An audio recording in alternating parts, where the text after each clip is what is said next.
One thing I know, and I know like a connecting thing. I know all my past experiences up to this point. I see the common news that everybody's watching. I see the headlines. I listen in lineups. And it seems like everybody's struggling. And the demands that they're under, like seem false to me. Like they're all false demands. They're not dealing with necessities of life at all. They're way... in fact, they're counter life. They're like total slavery, compliance, and pretty well everybody that's here is a part of it, and you're here, and so you're playing a different part. You're offering a different way, I believe, to people. Terrible to ask, but just what it is going on where you are. Was that a blanket thing?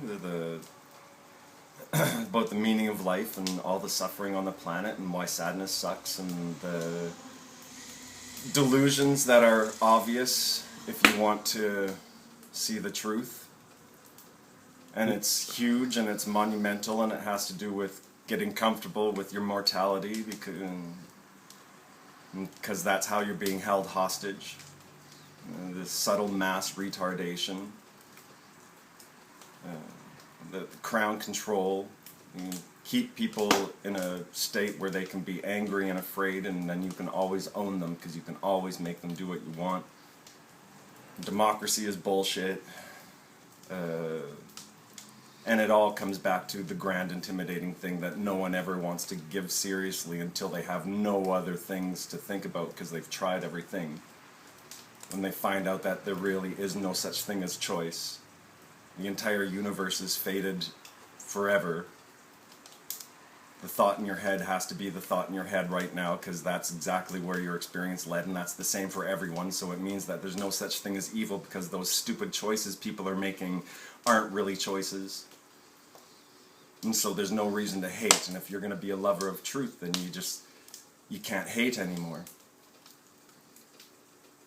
And then you see where all the delusion is. Everyone who says that pride is good, even in the most subtle, little, acceptable way that they've been taught all their lives, be proud of your kids, whatever, that they're perpetuating a lie that's keeping us all slaves.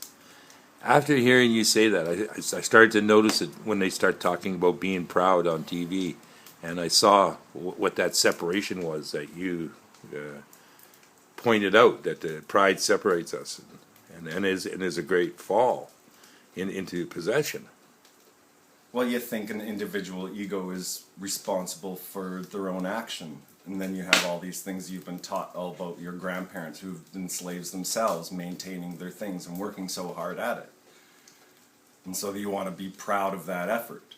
At the same time, that was a lot of effort and good job on you. You were perpetuating a lie and helping turn the world into a retarded slave state. But that's perfect too. And so patience be with me. Thank you. One is Communications, David and Jonathan.